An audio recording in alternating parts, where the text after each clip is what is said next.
Hello, hello, and welcome to Art Snack. That's the time of day when we take just a short break to talk about art. My name is Jennylynd James, and I'm an artist based in Toronto, Canada. And with me today, all the way from Trinidad and Tobago, is Ozy Galvanize Merrique. Hello, Ozy. How are you going, Jennylynd? Nice to Fine, fine. Well, nice for you to have me. Well, thank you so much slipping me into your busy schedule just for Art Snack. Sincerely appreciate it. So Ozy, tell me a little bit about how you got started as an artist. Interestingly enough, though, I mean, I would say this at the very jump, right? I think Yes. I'm an expressionist, even if that's a word then. Okay. Meaning that I do art, I do music, I do poetry, I do writing, short stories, and music, you know what I mean? So, but art has really been kind of my thing for the last maybe like 10 years. 10 years. I've gotten back into it. Right. But, so as a child? Not as a child, as I said, they say, Ozy like to draw. Okay. my home name would have been Junior. So it's like Junior like to draw. Yes. So Junior always have a pen or a pencil or a crayon and stuff like that. So I always liked that. Yes. I think, well, that's unfortunately, I think when I went to secondary school, they didn't have art as an elective for CX, you know. So I didn't like art formally until Form 3. Yes. But by the time I got to Form 5, I was already painting T-shirts and stuff like that. And then I got into music. So I kind of pressed pause on the art. And then after like a couple of years, maybe 7, 8 years after that, I got back into art and I started to do like canvases and exhibitions and stuff like that. Right. Very good. And so what influences your work? What do you like to paint in terms of subject matter? It's almost the opposite of that to the largest extent. You know what I mean? I mean, this could be considered subject matter. It's like a figure. Yes. But at the end of the day, it doesn't really represent, it's not representative or realism or things like that. I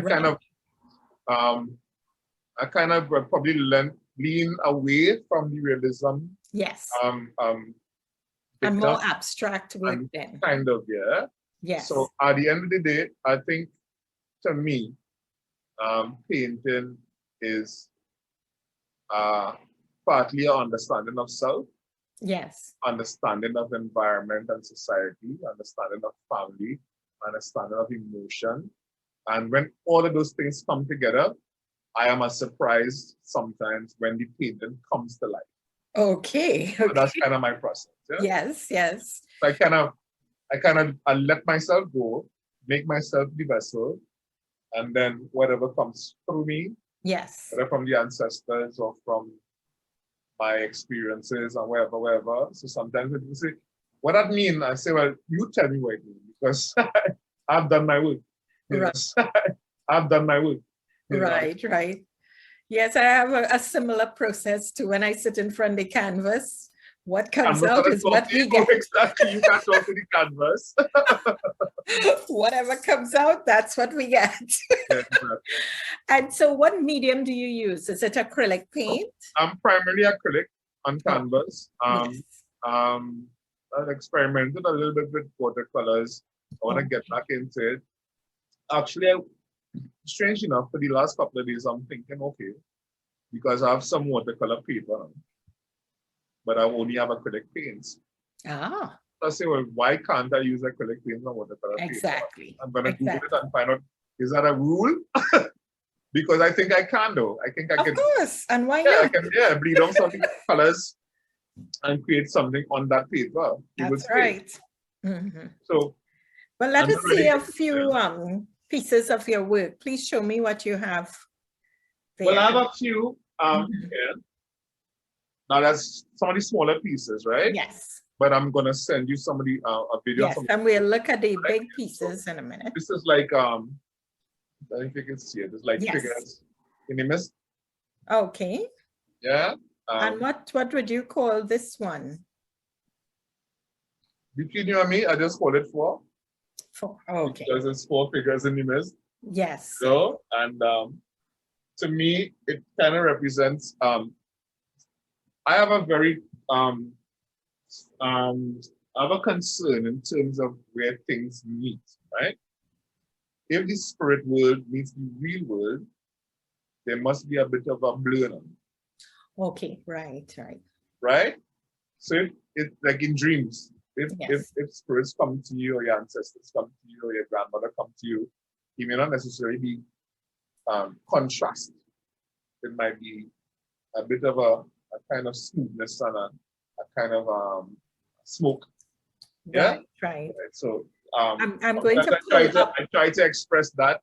Yes. The sense that when they come to me, which they come too often, is that they might come not necessarily with a proper face or proper body, but they come with a message. That yes, just the energy of them, really. The energy. Of the head. Right. I'm going to pull up some to show the viewers some of the paintings that you sent me, Ozy. No, I'm just. I'm going to pull up a few of them. For example, this one. Please tell us about this. Now, one of the most interesting things about this, right, is like around maybe 2010 to 2014, 15. This was done in 2012, when we were supposed to have gone through the Mayan apocalypse. You remember 2012 was a big scene? Yeah. Oh. Yeah. This was part of a particular series I was trying to do with regards to my understanding of the Ifa/Orisha pantheon. So the guy in the back is essentially Ogun, okay, who's one of the lords of the forest, and he's also one of the lords of steel. So he's holding a cutlass, right? And then the chameleon on the woman's neck. So to me, this was like a piece where elements of symbolism came together. Yes. And centerpiece was the spiritual understanding of the forest. And then the forest became part of it, where a human woman could be a rabbit. And in other words, then to me, it was like magic. Oh, okay. Magical realism, yeah? Right. But within the framework of the Greens understanding Ubun and understanding forest law. Yes. Law and stuff like that. I'll look at another one now. What is this representative? This one has been bothering me for a while. It was like 2019. Okay. This was one of the ones that, it was painted. The other one had some measured intent. Okay. This one evolved on its own accord. Okay. And when it evolved, I looked at it and I said, oh my God, this is like the Duke of Seville. Yes. Which was Derek Walton play. Okay. Yeah. And it's about the whole idea of chasing, like the guy chasing windmills and riding this horse. It's like the idealist. It's a story about idealism. Okay. And continuing forward regardless of what the situation might be, but also recognizing that every step you take, whether it's you on a horse, you're still part of royalty then. Because life is measured in moments. It might be measured in millennium, meaning that the royal family could trace there wherever. But there's also authority in a moment, Okay. The bounce of a horse and you're riding it, or you're taking a walk and whatever. It's kind of about living in the present. Right. I'm going to show another one. So this, what was the idea behind this big painting here?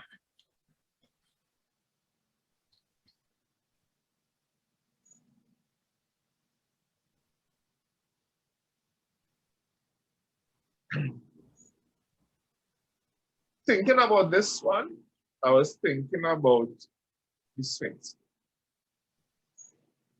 It may not necessarily be Egyptian or desert colors. But what I found really fascinating in my examination of Egyptology, if you want to call it that, Yes. I found that what we now see was bright colors. Yeah, the pyramids were sheeted in painted like a kind of bronze color, and then the top was in gold, and a lot of the hieroglyphics were in color. Yes. Then the environment kind of wear down and everything kind of gray and brown now. Okay. So this was kind of, because if you look to the top, this was kind of the central part for me, the part at the beginning. You kind of see a lion head there. And then there's a kind of, not a sphinx, it's actually kind of a kind of pharaoh head here. So I was kind of trying to express that in colors that would not necessarily be associated with what we consider to be Egyptian things now. Oh, okay. But I think that's also part of our heritage and even you know, claim it as part of the heritage, it's still a fascinating period of human existence and civilization. Now, do you have any big projects that are coming up soon? Big, you say, no? Or small? Any projects coming up soon? Because oh shit, you know, this is my book. I didn't remember. It's my book.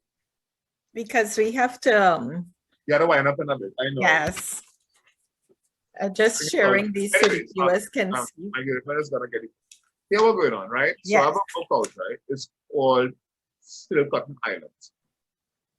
One of the reasons why I did the book is because the book is kind of allowing me to kind of put a lot of my different talents under one umbrella. Oh, okay. Meaning that there's a silk cotton soundtrack. Oh. There's going to be a silk cotton film. Yes. A silk cotton collection of art, and there's a silk cotton collection of poetry and short stories. Okay, poetry and short stories. Wonderful. So, somewhere between the 1st of August and the 1st of September, yes, there's going to be something pretty great. But in between that time, though, I'm going to put back up the book for sale.